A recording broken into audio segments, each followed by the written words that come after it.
All right. Hello and welcome to the Newsmax Daily for Labor Day Monday, September 2nd, 2024, 9/2/24, the first of 5 Mondays this new month. I hope you're enjoying a long holiday weekend and honoring the American labor movement by not laboring today. The first Labor Day was actually celebrated on a Tuesday, September 5th, 1882, in New York City. More than a decade later, 1894, President Grover Cleveland signed a law making the first Monday of every September a national holiday, which became known as Labor Day. On this Labor Day, President Biden finally returned to the White House after a long vacation in Rehoboth Beach, Delaware, as millions of Americans are at the beach. This afternoon, the president and vice president will travel to Pennsylvania for a campaign event in the Burgh, Pittsburgh.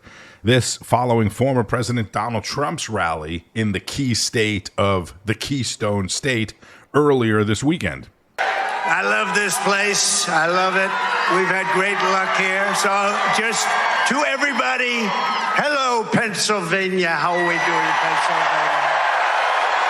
And I'm thrilled to be back in this beautiful Commonwealth with thousands of proud, hardworking American patriots. That's what you are. It's coming. It's coming. Listen to this. 67 days. Wow. 67 days from now, we're going to win Pennsylvania. We're going to defeat Comrade Kamala Harris. Did you see her? Did you see her last night? Did you see her last night? I don't know. You think she's going to be able to handle President Xi? I don't know. I don't think so. China, North Korea, Russia, I don't know. But we're going to win back the White House. We're going to make this country greater than it's ever been. And everyone here today is part of the greatest political movement in the history of our country. You know that. Make America great again. MAGA. President Trump in the western Pennsylvania town of Johnstown. This past week, I was honored to receive 2 endorsements of former Democrats for President, Tulsi Gabbard and Robert F. Kennedy, Jr. And they're both great people. They were Democrats, as you probably know, and they felt very strongly about the endorsement, and I feel very happy to get it. Every day we are welcoming more Republicans, independents, traditional Democrats, and old-fashioned liberals. You know, they don't use that term anymore. They use progressive. We don't use that term. We like liberal better. Progressive sounds so good. It sounds progressive. They're not progressive. They're the opposite. Together we're fighting to secure our borders, end the endless foreign wars, and defend the working people of America. And coming in, I heard some of the most beautiful speeches. I heard just beautiful, beautiful speeches. I want to thank all of the speakers that preceded me. Beautiful speeches.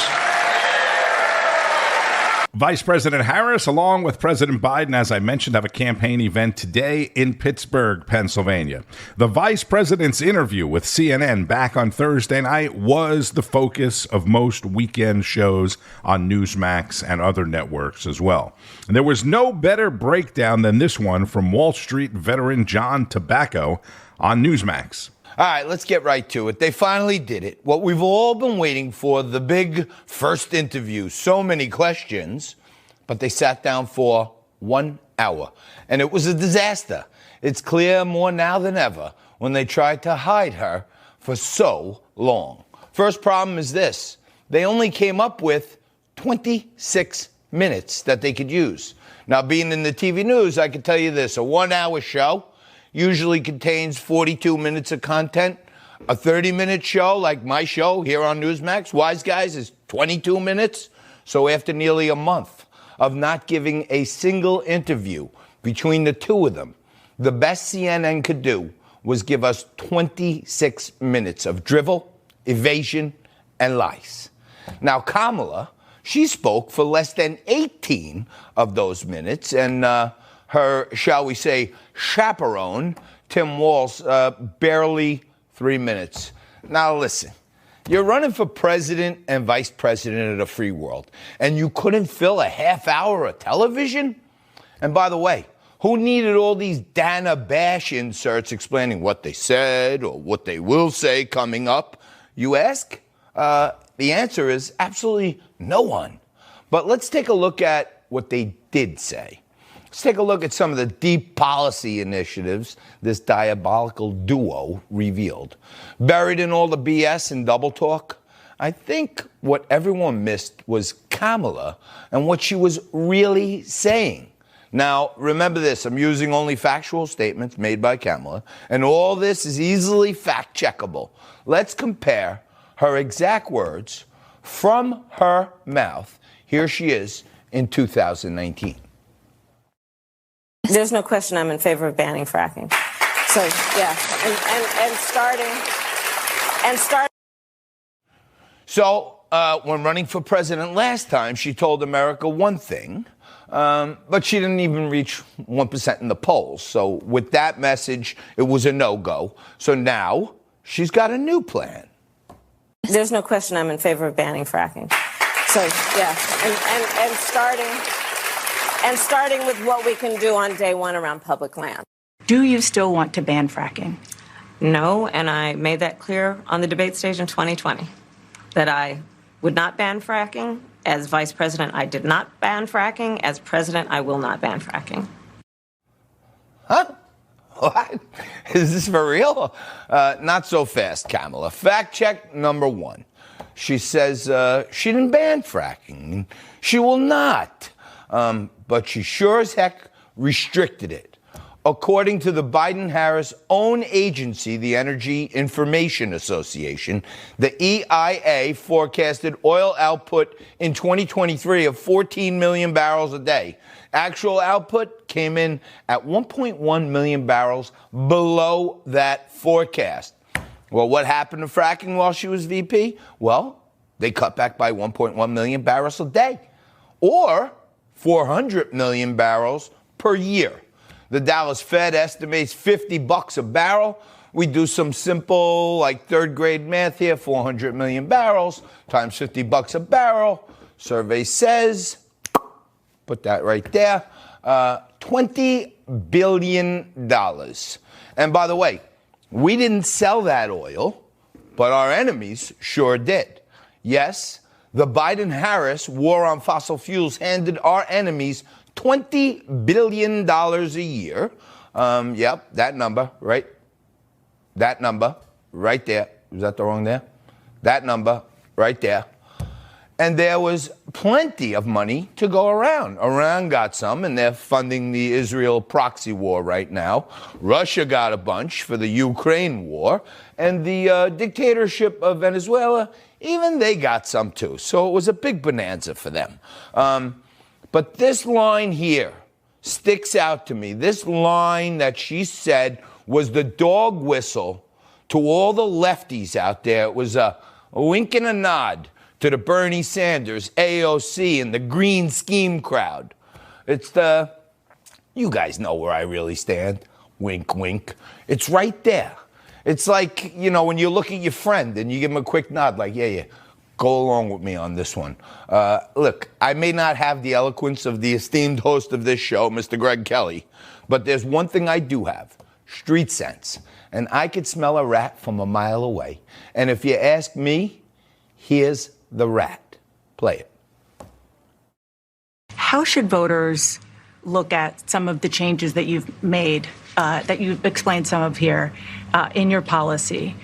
Is it because you have more experience now and you've learned more about the information? Is it because you were running for president in a Democratic primary? And should they feel comfortable and confident that what you're saying now is going to be your policy moving forward? Dana, I think the most important and most significant aspect of my policy perspective and decisions is my values have not changed. Did you hear it? It's there. And trust me, that's the new code. That's the commie code right there. She's telling them, the other side, no matter what I say, just remember, my values haven't changed. That's John Tabacco, host of a show called Wise Guys, Saturday night on Newsmax. Check it out. Vice presidential nominee Tim Walz is the governor of Minnesota, right? This is Minnesota Congresswoman Michelle Fischbach on Newsmax. They're doing the whole Biden plan from 2020, which is don't give any interviews. And when they finally did, it was gobbledygook. And you know, it didn't really, she doesn't want to answer the tough questions. She doesn't want to talk about her policies. She wants to hide from the American people and just be able to spew this word salad and have people think that she's actually saying something. You know, Vice, she was asked why she was running and about what kind of president she would be. Take a listen to her response. The most important and most significant aspect of my policy perspective and decisions is my values have not changed. We have set goals for the United States of America and by extension the globe around when we should meet certain standards for reduction of greenhouse gas emissions, as an example. That value has not changed. My value around what we need to do to secure our border, that value has not changed. My values have not changed. I am running because I believe that I am the best person to do this job at this moment. Yeah, you know, they say well, if I want to differ with her on that one. Yeah, right. They say when you're reading something or listening to someone and you have to listen or read it multiple times to understand it, that chances are it's not you that's the issue. It's the person or whatever, the writing. And so you just listen to her over and over again. You try to make sense. Could you imagine her sitting down with world leaders? Oh, no, absolutely not. And I as you played that, I just tried really hard to figure out what she was saying or have any idea of what she meant or if she's really talking about policies, you know, to the American people. And you just can't follow it because it's gobbledygook. Yeah. You know, and President Trump, when you compare and contrast, he sat down for multiple interviews, all of them unedited. This one was edited. Most of Trump's interviews, they were over an hour long. And all we got was about, 17 minutes of Kamala, who still has yet, again, to talk about any actual policies. President Trump, last night, he was at a rally again in Johnston, Pennsylvania, and take a listen to what he said here. Did you see her? Did you see her last night? Did you see her last night? I don't know. You think she's going to be able to handle President Xi? I don't know. I don't think so. China, North Korea, Russia, I don't know. Sitting propped up on a desk with this guy, this Tampon Tim. And it's the first interview she's done in nobody's ever seen anything like it. And if you're too weak to do a one-on-one interview with a person that was so soft. What do you think? Do you agree? Oh, absolutely. And, you know, and he mentions sitting down with, world leaders. And I just shudder to think about what that gobbledygook that she spews is going to, really leave an impression on our other world leaders and what the impression of America they're going to have when she tries to, spew that stuff at them. And, I just really I think one of the big differences is that President Trump is willing to talk to the American people. He's willing to answer the tough questions. He's willing to talk about his policy. And we've seen a great example in his first 4 years. And she's just not willing to, she doesn't seem to care enough to tell the American people what her policies are going to be. I think the Democrats are really counting on the low information, the ignorant voter. And you see those social media videos, a lot of those clips where they ask them, why do you like Kamala Harris? And they'll say, because she's a woman, because she's a person of color. They can't even name a single policy. And also Kamala, she's been flip-flopping more than a dead fish on multiple issues. One of them is the border. Newsmax host Lydia Serrani with Minnesota Rep. Michelle Fischbach. This is what Vice President Harris said about the border when she was running to be vice president and what her new campaign ad is saying now. This president's medieval vanity project called a wall. This issue is about a vanity project for this president. Right. And it is a problem of his own making. Let me be very clear. I'm not going to vote for a wall under any circumstances. As vice president, she backed the toughest border control bill in decades. And as president, she will hire thousands more border agents and crack down on fentanyl and human trafficking. Fixing the border is tough. So is Kamala Harris. So, when it comes to the border, just like the economy, Harris is promising to fix it, even though she is in charge of the border right now and has been for the past 3.5 years. Senator Tom Cotton of Arkansas may have said it best last Sunday in his appearance on ABC's This Week. You would have thought, watching the Democratic convention last week, that the Democrats are not in office, that they're not in power, that they're campaigning against an incumbent Republican, when in reality, she's been part of the failures of the Biden-Harris administration for 4 years. Yeah, the Democratic National Convention, the interview on CNN, and essentially every new ad that comes out has the appearance of her being a brand new candidate, like she hasn't been on the job for the last 3.5 years. Yes, and I know you're saying, well, she hasn't been on the job for the last 3.5 years, but, technically she has been. And you likely remember the big dust-up last Monday from that interview when Trump posted that he thought ABC treated Senator Cotton unfairly, and how are they going to treat him in the upcoming debate? You remember that, right? This week, Senator Cotton is at the center of another big dust-up after an appearance on Meet the Press yesterday. This one has NBC issuing a retraction or a correction to comments made by host Kristen Welker. Senator Cotton defending Trump's invited visit to Arlington National Cemetery and saying that Vice President Harris was home in her D.C. mansion only a few miles away, 10 minutes away, and why didn't Harris go pay her respects to the 13 fallen soldiers that were killed on her watch? Then Meet the Press host Kristen Welker said President Biden and Vice President Harris both greeted the families of the victims during the dignified transfer. That's when the bodies were returned home. Well, Vice President Harris was not there, and ABC issued a statement yesterday on X saying, quote, "On our broadcast this morning, we incorrectly implied that both President Biden and Vice President Harris attended the dignified transfer of 13 American service members killed during the Afghanistan withdrawal. Biden was in attendance, but Harris was not." End quote. So there you go. And with more on the race for the White House as we move into the home stretch, this is Tom Basile, host of America Right Now. Whether it's more energized voter registration efforts in swing states like Pennsylvania, a more robust election integrity apparatus, the GOP seems to have learned from some of its really big mistakes from 4 years ago. But now it's time for them to activate their grassroots in an effort to further define Kamala Harris as not only a radical, but a radical failure. It's time for the GOP to go guerrilla. When Democrats do this, of course, they stage big marches and riots. They threaten people in restaurants. They go to private homes. They attack candidates' family. They take over college campuses. Republicans don't need to do any of that.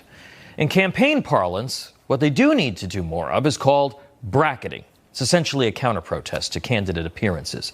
And a lot of times when you see this on the Democrat side, it's just a bunch of union guys sort of voluntold to show up, and they're given they're given pre-made signs. They're blasting the Republican candidate for one reason or another. On other occasions, it's the Code Pink type zealots and others who scream about racism or the end of the world. But no matter the make or the model of left-wing protester, the fact of the matter is Democrats are actually very good at it, and they get covered, often by local media, for these things. Trump campaign and Republicans need to start doing more of it and get serious about it. And here's how. You got to deploy activation captains in every swing state to help organize residents to line motorcade routes and counter Ms. Harris's events in view of the media at each location. Each group should be provided with large photos or photo collages of the victims of this border crisis, whether it's due to the drugs or the criminal elements that have been allowed into the country by the Biden-Harris administration. Others should hold those big blow-ups of the mugshots of illegal immigrants arrested for criminal activity and the faces of the border guards and the cops killed or injured by the crime and border crises. And while they're at it, hold up the faces of the rioters from 2020 that Ms. Harris helped bail out of jail. That would make a lot of sense, too. Still, other volunteers should have large posters with the increased prices for goods and services caused by the inflation exacerbated by the Biden-Harris massive spending programs and regulations. Ms. Harris has flip-flopped on nearly every major position over the last few weeks in an effort by her campaign to pull the wool over the eyes of the American public about her true nature. Socialized medicine, the open border, defunding the police, radical climate policy, broad opposition to a range of domestic energy production efforts, and many more. She's now even quietly trying to walk back her bold price controls regime that she announced with such gusto just a couple of weeks ago. The flip-flop label is a powerful one, and it worked for George W. Bush against John Kerry in 2004. It can work now for Donald Trump. Tom Basile, host of America Right Now, Saturday mornings, 9 o'clock Eastern on Newsmax. And at that point of the show, Tom was showing photos of George Bush supporters dressed up as flip-flops and suggested that Trump supporters do the same now.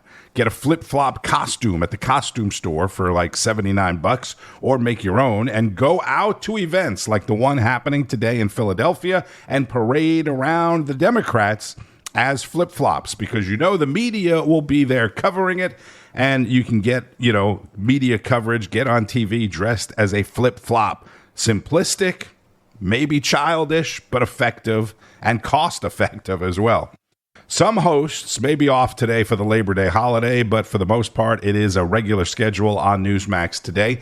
Wall Street is closed, as I mentioned, but the big story this week will be Friday's jobs report. Don't forget, the first Friday of every month, right? The jobs report, the non-farm payroll report is what it's actually called. This one could be even bigger than most, with the Feds on the brink of lowering interest rates. So Vice President Harris and President Biden are in Pittsburgh today. Team Trump has a few events coming up this week, with the next Make America Great Again rally scheduled for Saturday in Wisconsin. If you're camping or at the beach or just chilling out in the backyard, don't forget you can keep up with all of the news all day today on Newsmax and on the Newsmax app, which allows you to watch and listen to your favorite shows anywhere, anytime. So make sure you have the Newsmax app. I'm Tony Marino. Thank you, as always, for listening to the Newsmax Daily. Have a great day, safe travels, and keep on fighting the good fight. News breaks every minute, every day. You need the app, the Newsmax app. Find it free on your smartphone store. Then watch us anytime, anywhere.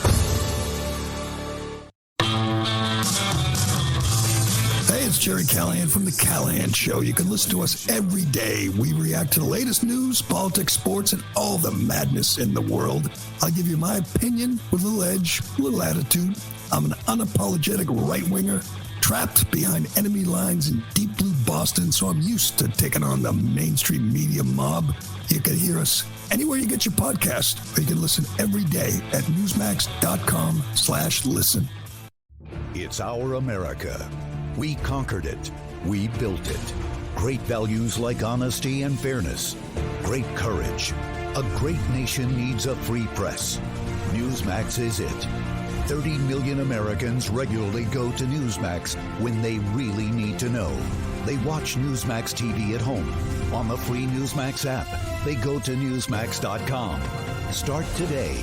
Newsmax is real news for real people.